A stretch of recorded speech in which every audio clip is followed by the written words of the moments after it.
They didn't just commit the sin, they celebrated it. They didn't just accept it, they weaponized it. Let the heavens watch. We have no need for forgiveness here. But here's what they don't tell you. Someone had to teach them first. Someone had to plant the seed. Why let an ancient God deny you a pleasure that feels this real? And when the angels finally arrived in that cursed city, what they saw made even Gabriel, the most powerful of Allah's messengers, prepare for destruction unlike anything the world had ever seen. You think you know the story of the people of Lot? You don't. Because buried in the ancient texts is a question that will shake you. Who corrupted them first? How did an entire civilization fall so deep into darkness that they invented a sin that had never existed before? And what role did Iblis play I didn't force in their them. descent into madness? I didn't force them. I only opened the door. They walked through it themselves. Today we're uncovering the untold chapter, the one they don't talk about, the origin of the corruption, the first whisper, the moment everything changed. But before we begin, hit that subscribe button and smash the like, because what you're about to hear will change how you see temptation, society, and the battle for your soul. And when we're done, send this to someone who needs to hear it. Now, send peace and blessings upon the Prophet Muhammad. Peace be upon him, and let's begin. Picture this, a land so fertile that crops grew without effort, rivers flowing with crystal clear water, markets bursting with trade from every corner of the world. The cities of Sodom weren't cursed from the beginning, they were blessed. Allah had given them everything, wealth that made neighboring towns jealous, beauty that made travelers stop and stare. These weren't monsters from birth, they were people. Normal people, families, merchants, farmers. They married, had children, worshipped in their own way. For generations they lived like everyone else. But here's what's terrifying. Evil doesn't announce itself with horns and fire. It comes disguised, it comes gradual, it comes through a door you left unlocked. The historical accounts tell us something bone-chilling.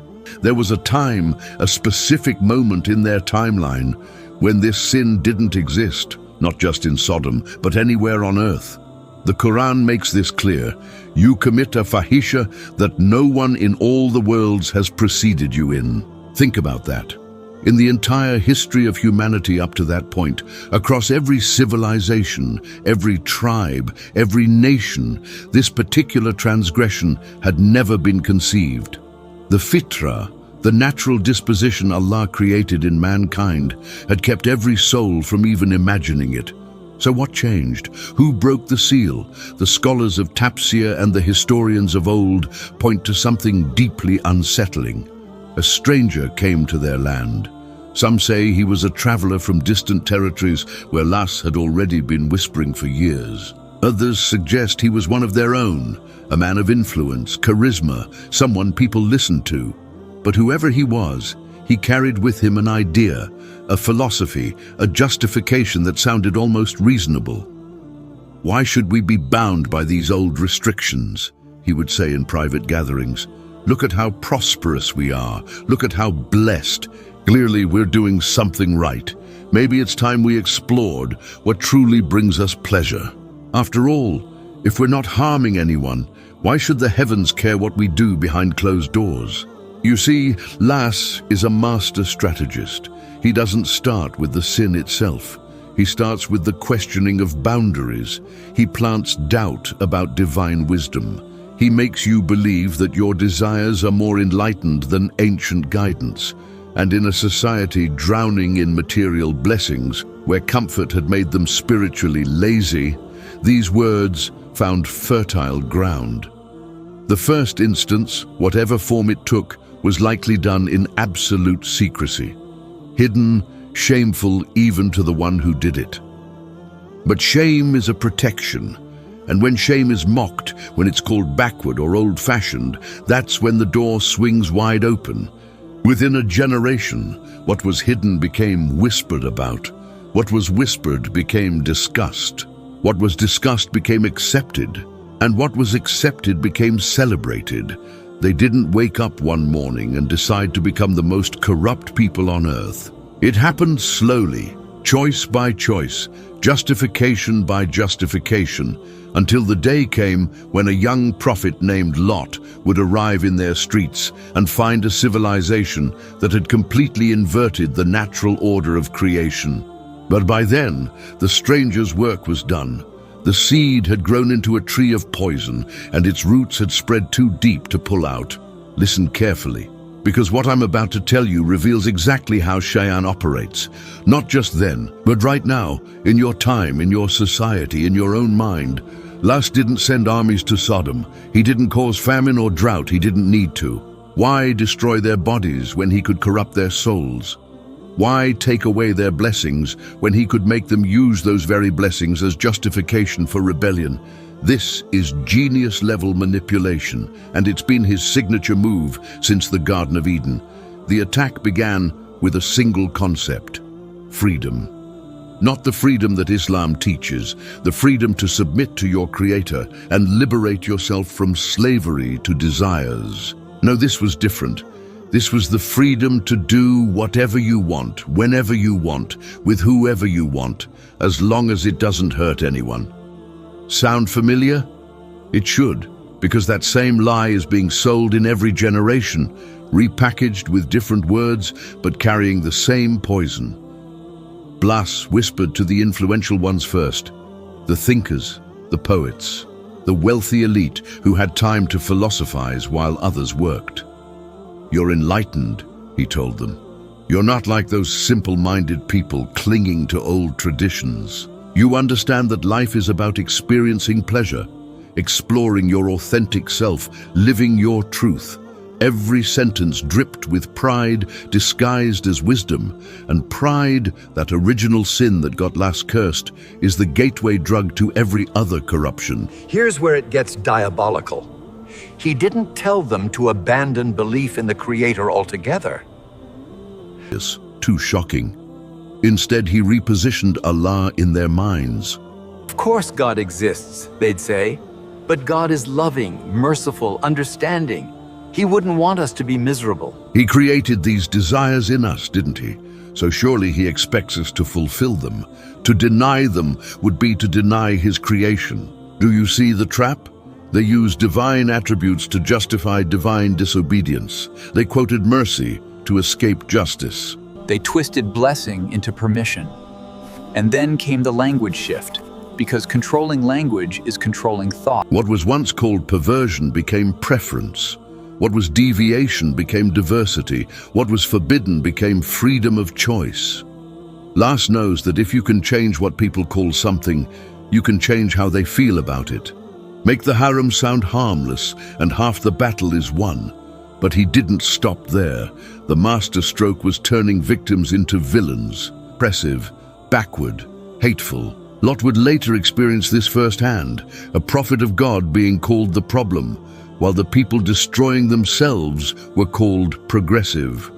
Las flipped morality upside down and convinced them that up was down, that wrong was right, that the person warning them of fire was the enemy, not the flames. And the most haunting part, they genuinely believed they were happy.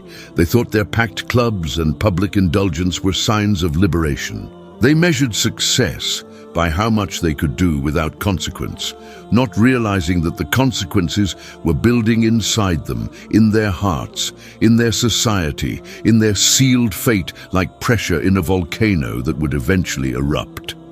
The destruction wasn't coming despite their pleasure. It was coming because of what they called pleasure.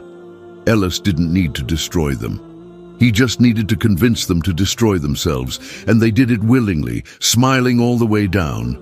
The scholars disagree on his name, but they agree on one thing. He existed. One man, and one single human being who shattered a boundary that had stood since Adam walked the earth.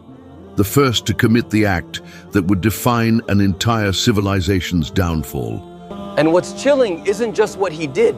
It's how quickly he went from trembling in secret to teaching others to do the same.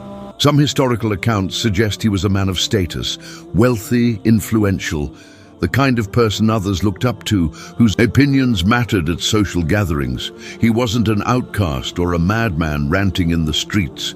He was respectable, integrated, trusted, which is exactly why what happened next spread like wildfire instead of being contained like the aberration it was. The first time, they say, his hands shook, his heart raced. Every fiber of the fra, that natural pure disposition Allah placed in every human soul, screamed at him to stop. The angels recording his deeds hesitated, perhaps hoping he'd turn back. His own conscience waged war inside his chest. Because here's the thing about the fitra: you can bury it, ignore it, drown it out with justifications, but you can never fully kill it. It will always whisper the truth, even when you've spent years training yourself not to listen. But he did it anyway, and the moment it was over, something shifted. Not in reality, in his perception of reality. The sky didn't fall, lightning didn't strike him down, life continued. The market still buzzed with activity the next morning. His wealth didn't vanish, his status remained. And that's when the most dangerous thought entered his mind. Maybe it's not as wrong as I thought. This is Lass's second phase attack. The first phase plants the idea. The second phase provides the false evidence. Look, nothing bad happened. You're fine, you're still you. Perhaps the old restrictions were just exaggerated. The absence of immediate punishment becomes, in the sinner's mind, proof of permission. They confuse Allah's patience with Allah's approval. They mistake the delayed consequences for no consequences. Within weeks, he told a close friend, framed it carefully, philosophically, "I've discovered something about human nature," he might have said. "We've been limiting ourselves based on fear, not reason." The friend was shocked at first, until he wasn't. Curiosity is a powerful thing. Just once, the friend thought, to see what he's talking about. And just like that, 1 became 2, 2 became 4, 4 became a circle, the circle became a movement, and the movement became a culture. But here's what happened in that transition. Shame transformed into pride. The second generation didn't hide it like the first man did. Why would they? By then, there were enough people doing it that they could create their own moral framework, their own community standards. They went from, "We should not speak of this," to "Why should we be ashamed?" to "Actually, we're brave for being so open about who we are." The first man broke the seal, but his children broke something far worse. They broke the idea that it should ever have been sealed at all. They didn't just commit the sin, they celebrated it, normalized it, and eventually, as Lot would discover, they punished anyone who refused to celebrate it with them. One man's weakness became a nation's identity, and it took less than 30 years. There's a pattern to how societies collapse, and the people of Sodom followed it with terrifying precision. What started in locked rooms under cover of darkness would eventually happen in broad daylight in the town square. And the speed of this descent, it should shake you to your core. Generation 1 hid it. They knew it was wrong, felt the weight of it, carried the guilt like chains. They'd meet in secret locations, speak in codes, live double lives. There was still enough fitra left in them to feel shame. And shame, even in sinners, is a mercy, because where there's shame, there's still hope for return. Generation 2 whispered about it. They didn't practice it publicly yet, but they talked about it more openly among themselves. They formed what we'd call today communities of affirmation, places where they could discuss their inclinations without judgment, where they'd reassure each other that what they felt was natural, maybe even special. The secrecy remained, but the guilt began to fade. They started using different language, not sin, but orientation. Not deviation, but identity. Words matter. Change the vocabulary, and you change how people think about the reality. Generation 3 normalized it. This is where the collapse accelerated. They didn't just practice it privately, they demanded that others accept it. If you spoke against it, you were the problem. You were judgmental, oppressive, hateful. They flipped the script entirely. The person calling out wickedness became wicked, and the people engaged in wickedness became victims needing protection. Does this sound familiar? It should, because this playbook is ancient and El hasn't needed to update it because it still works. But Generation 4 celebrated it. They held festivals. They marked certain gatherings where this behavior was the main event. They created clubs, actual physical spaces dedicated to it. The Quran mentions this directly. And you approach men in your meetings. Not hidden anymore, not even just accepted, celebrated, publicized, turned into entertainment. They had descended so far that what once made their ancestors tremble in secret now made them dance in public. And then came the final, most demonic stage, weaponization. They didn't just want to practice their sin, they wanted to force it on others. Travelers passing through their land weren't safe. Merchants who came to trade weren't safe. Any stranger, any outsider, any young man who had the misfortune of entering their territory became prey. They'd assault them, humiliate them, violate them, and send them away traumatized if they let them leave at all. This wasn't about desire anymore. This was about power, domination, corruption for the sake of corruption. They cut off the roads, caravans stopped coming, trade routes shifted to avoid their cities entirely. And instead of seeing this as a sign that something was deeply wrong, they became angry. Who are these outsiders to judge us? Who are they to avoid our land? Zero self-reflection, zero accountability, just rage that the world wouldn't validate their choices. From one man's secret transgression to an entire civilization's public identity in less than a century. From hidden shame to weaponized pride in 3 generations. This is how evil becomes normal. Gradually, then suddenly. One compromise at a time, one redefinition at a time, one celebration at a time, until the society that once knew right from wrong can no longer tell the difference. Until prophets are mocked and predators are protected, until up is down and down is up. And that's exactly where they were when a young man named Lot arrived at their gates carrying a message they had no intention of hearing. Years had passed since Lot began his mission. Years of warnings, preaching, pleading, years of mockery in return. And during all those years, Allah was watching, measuring, giving them chance after chance to turn back. But there comes a moment, and only Allah knows when the testing period ends and the judgment begins. For the people of Sodom, that moment arrived on an ordinary afternoon when 3 strangers appeared at the city gates. They weren't ordinary strangers.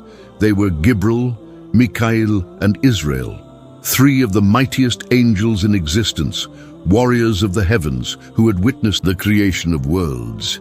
But on that day they walked the earth in human form, and not just any human form. Allah commanded them to appear as young men of such striking beauty that anyone who saw them would stop in their tracks. Flawless faces, radiant presence, the kind of appearance that would test the deepest desires of a corrupted heart. Why? Why did Allah design the test this way? Because judgment must be based on clear evidence. These people had been warned by Lot for years. But they could always claim, we're not as bad as he says. We have some self-control. We wouldn't harm the innocent. Words are cheap. Allah wanted to see their actions when temptation stood right in front of them, when the test wasn't theoretical, but flesh and blood walking through their streets. The angels entered the city in the afternoon. Lot's daughter saw them first, and her heart dropped. She'd lived among these people long enough to know exactly what would happen if they laid eyes on these strangers. She ran to her father, breathless, terrified. There are men at the gates, and Father, I've never seen anyone like them. If our people see them... She didn't need to finish the sentence. Lot knew. He rushed out immediately, his mind racing. He had to get to them first. He had to hide them before anyone else noticed. But it was already too late. Eyes were watching from windows. Whispers had already begun spreading through the alleyways. Did you see them? Where did they come from? Who invited them? The network of corruption moved fast. Within the hour, the entire city knew strangers were in town, beautiful strangers, and they were staying at Lot's house. What Lot didn't know, what he couldn't know, was that Gabriel and his companions had specific instructions from Allah. They were not to destroy the city until they witnessed with their own eyes the depth of the people's corruption. They needed to see whether any shred of humanity remained, whether any fear of consequences existed, whether the warnings of a prophet for all these years had penetrated even a single heart. And so they waited, silent, observing, as Lot paced nervously, trying to subtly convince them to leave before nightfall. The angels sat calmly. They watched Lot's desperation. They saw his genuine fear for their safety. They witnessed a prophet who cared more about protecting strangers than his own reputation. But they also saw what was building outside. They heard the footsteps gathering, the voices rising, the crowd assembling. As the sun set, the test reached its climax. A knock on the door, then pounding. Then the voices, dozens, maybe hundreds, demanding that Lot hand over his guests, not asking, demanding, threatening, shameless, aggressive, entitled. They didn't care that these were travelers under a host's protection, a sacred code in every culture. They didn't care that Lot was begging them to fear Allah. They didn't care about anything except satisfying their desires right now by any means necessary. And in that moment, Gabriel knew the test was over. These people hadn't just failed. They'd revealed something worse than Allah's angels had seen in generations. They had no boundaries left, no red lines, no humanity. They'd crossed the point of no return. The sun had set completely. Darkness wrapped around Lot's house like a shroud. But the street outside was anything but quiet. Torches flickered, shadows moved, and the voices, Allah help us! The voices grew louder with every passing minute. What started as a few dozen had swollen into a mob. Men from every corner of the city abandoning their evening meals, their families, their dignity, all converging on one location with one sick, unified purpose. They wanted the guests, and they weren't leaving without them. Inside, Lot stood with his back against the door, his heart hammering so hard he could hear it in his ears. His two daughters huddled in the corner, terrified, watching their father face an impossible situation. Behind him, the three strangers sat with an eerie calmness that didn't match the chaos outside. Lot kept glancing back at them, confused by their composure. Didn't they understand what was about to happen? Didn't they hear the madness gathering? The pounding intensified, fists against wood, then shoulders, then something heavier. They were trying to break it down. Lot, open this door. The voice belonged to one of the city elders, a man Lot had known for years, a man who once showed him respect. Now he stood outside screaming like an animal. You know what we want. Send them out. You've hidden travelers from us before, but not tonight. Send them out or we're coming in. Lot's mind raced through every possible solution. Fight? He was one man against hundreds. Run? They'd surrounded the house. Reason with them. He'd been trying to reason with these people for decades, but he had to try. He had to because that's what prophets do. They stand in the gap between divine wrath and human wickedness, hoping against hope that even one soul might turn back. He opened the door just a crack, enough to speak, but not enough for them to force their way in. The sight that met his eyes would haunt him forever. A sea of faces twisted with lust and rage, holding torches that cast demonic shadows across their features. These were his neighbors, people he'd lived among, bought from, sold to, and now they stared at him like predators who'd cornered their prey. My people, Lot's voice cracked, but he forced himself to continue. My people fear Allah. These are my guests. They're under my protection. What you're asking, it's madness, it's evil, it's... The crowd erupted in mocking laughter. Someone shouted, "We don't care about your God or your protection, Lot. We want what we want." And then Lot said something desperate, something that reveals just how far gone they were. Listen to me. I have daughters, unmarried daughters, pure, honorable women. If you must, if you need. He could barely get the words out, the offer tasting like poison on his tongue. They are lawful for you. Marry them. Approach this the right way. Just leave these men alone. The silence that followed was worse than the shouting. Then came the laughter, cruel, mocking, dismissive laughter that said everything about how inverted their nature had become. Your daughters, someone yelled. Lot, you know we have no interest in women. You know what we want. Stop wasting our time. Another voice cut through. You've been lecturing us for years about morality, and now you want to make deals. You're pathetic. The crowd surged forward, but here's the betrayal that broke whatever hope remained. From inside the house, Lot's own wife moved toward the back entrance. While her husband stood defending strangers at the front door, she slipped out the back and ran straight to the mob's leaders. They're definitely inside, she whispered. 3 of them young, just like the rumors said. She'd been doing this for years, reporting Lot's guests, sabotaging his warnings, playing both sides. But tonight, her betrayal would cost her everything. Lot stood alone, one prophet against an entire civilization, and the door was beginning to crack. The door was seconds from breaking. The mob pressed forward like a single beast, their voices blending into one roar of depravity. Lot turned back to his guests one final time, desperation written across his face. I wish I had the strength to fight them all, he whispered. I wish I had an army, a fortress, anything to protect you from yacht. The voice that interrupted him didn't come from a frightened traveler. It came from something far greater. One of the guests stood, and as he did, the very air in the room seemed to shift. We are not who you think we are. In that instant, Lot understood. These weren't men, they were messengers, angels. And the one speaking was Gabriel himself, the angel who had delivered revelation to prophets, who had shattered armies, who stood in the direct presence of Allah. Your people will not reach you tonight, Gabriel continued, his voice carrying a weight that made the wall seem fragile. You've delivered the message, you've stood firm, you've done your part. Now it's time for us to do ours. Take your family, Gabriel commanded. Leave this city before dawn. Don't look back. No matter what you hear, walk until you reach safety. And your wife, she will not leave with you. Her heart has been with them all along, and she will face what they face. Outside, the mob had stopped pounding.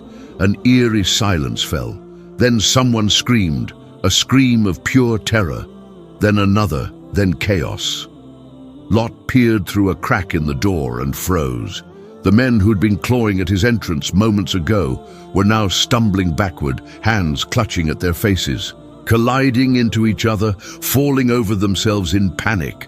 They were blind, every single one of them. Gabriel had swept his wing once, and their eyes, those eyes that looked upon haram with pleasure, that gazed at wickedness without shame, were gone. Not just closed, erased. Sockets smooth as if eyes had never existed. And yet they still raged, even in their blindness, even feeling the first touch of divine punishment. They screamed threats. Tomorrow, Lot! Tomorrow we'll find you. We'll make you pay for this sorcery tomorrow. They actually believed there would be a tomorrow. Lot gathered his daughters and fled into the night. Behind them, the city descended into chaos. Blind men stumbling through streets, crashing into walls, calling out for help that wouldn't come. But Gibel wasn't finished. As Lot's family reached the outskirts, putting distance between themselves and the doomed cities, the real destruction began. Gabriel descended into the earth itself. His wings so vast they could shade entire nations, spread beneath. The 7 cities of Sodom beneath the foundations, beneath the bedrock. And then he lifted. The ground tore apart with a sound like the earth screaming. Buildings that had stood for generations cracked like eggshells, trees ripped from their roots. The entire civilization, homes, markets, temples, streets, everything, rose into the air on the back of an angel's wing. Higher, higher, The scholars say he lifted them so high that the angels in the lowest heaven could hear the barking of their dogs, the bleating of their livestock, the confused screams of people who couldn't understand why the sky was beneath them and the earth above. Can you imagine an entire society suspended between heaven and earth, held up only by the wing of the angel they'd spent years ignoring the warnings about? And then Gabriel flipped them. One motion, the cities that once stood proud, that once bustled with trade and wealth and arrogance, were turned completely upside down. What was up became down. What was foundation became sky, and they fell. Thousands of tons of earth and stone and human bodies plummeting back toward the ground in a freefall that must have felt like eternity. The impact shattered the earth. The crash could be heard for miles. But that wasn't the end. As the dust began to settle, as the last echoes of destruction faded, the sky darkened again. Not with clouds, with stones, stones of baked clay. Each one marked, each one carrying a name. The Quran says they were musawa, marked, designated.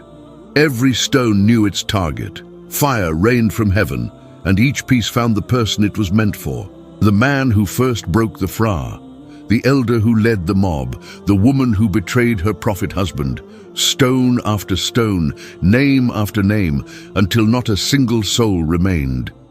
Lot walked through the night, his daughters beside him, refusing to look back despite the sounds, the terrible final sounds of a civilization being erased. But his wife couldn't resist. Whether from concern for her people or disbelief at what was happening, she turned. She looked back at the moment Allah had commanded her not to, and a stone fell from the sky, marked with her name, ending her life in the same moment it ended theirs. By sunrise, where 7 thriving cities had stood, there was only silence, cracked earth, smoking ruins, and water, bitter, lifeless water, beginning to pool in the crater that remained, the Dead Sea. Still there today, still dead, still a sign. The land so cursed by what happened there that nothing grows, nothing lives, nothing flourishes. A permanent testament to what happens when a society crosses every line, ignores every warning, and forces the hand of divine justice. The destruction of Sodom wasn't just punishment. It was a message written in geography, preserved in history, echoing through time. Some sins don't just destroy individuals, they destroy everything. Lot and his daughters kept walking. Behind them, the sounds of destruction faded into an unnatural silence. When dawn broke, they turned just once to see where the thriving cities had been. Nothing, just cracked earth and smoke rising from what would become a dead sea, a permanent scar on the landscape, a warning carved into the very geography of the earth. But here's what should terrify you. This story was not preserved in the Quran just as history. It was preserved as prophecy, as a mirror, as a warning that what happened once will happen again in different lands, in different languages, but following the exact same pattern. The Prophet Muhammad, peace and blessings upon him, made this crystal clear. He said, "Whoever you find doing the act of the people of Lot, execute the one who does it and the one to whom it is done." Not a suggestion, a command. But why such severity? Why such urgency in his voice when he spoke of this? Because he knew. He knew that this specific sin doesn't stay individual, it becomes societal, it doesn't remain private, it demands public affirmation. It doesn't just destroy the person, it dismantles the family structure, attacks the afra, and unravels the moral fabric that holds civilizations together. And then he said something that should make every believer's blood run cold. "I do not fear anything for my ummah except the deed of the people of Lot." Not poverty, not tyranny, not foreign invasion, the deed of the people of Lot. Because he understood that when this sin takes root in a society, it signals that something fundamental has broken. The society has stopped recognizing divine boundaries. It has elevated personal desire above divine decree. And once that happens, once I want becomes more sacred than Allah said, every other sin becomes permissible. Look around you. Watch how it unfolds today in real time, following the exact script. Stage 1. It's hidden. It's shameful. Practitioners feel guilt. Stage 2. We're born this way. We can't help it. Stop judging us. Stage 3. Accept us or you're a bigot. Normalize it in your schools, your media, your laws. Stage 4. Celebrate it. Put it in your children's cartoons. Wave flags about it. Make it an identity more sacred than religion. Stage 5. Punish anyone who disagrees. Fire them, ban them, criminalize their speech. The acceleration is breathtaking. What took Sodom 3 generations now takes 3 years. The same arguments, the same language, the same demand that society not just tolerate, but participate in validating what Allah has forbidden. And anyone who dares say this contradicts our values is treated exactly like Lot was. Mocked, threatened, silenced, driven out. But here's what the people pushing this agenda don't understand. Allah's law doesn't change based on human votes. The boundaries he set aren't up for referendum, and the consequences he promised aren't suspended because a society decides it's evolved past divine guidance. The Dead Sea is still there, still dead, still a sign for those who have eyes to see. Does this mean destruction is coming? Only Allah knows the timing. But the warning is clear. Nations that follow the path of Sodom are walking toward the same cliff, just with better marketing and prettier flags. They think they're progressing. They think they're enlightened. They think they've moved beyond ancient restrictions, but they're not moving forward. They're circling back to the same rebellion that's been tried before. The same one that ended with cities flipped upside down and erased from existence. The story of Lot isn't ancient history, it's current events. And the question isn't whether the pattern will repeat. It's whether anyone will heed the warning before the ground starts to shake.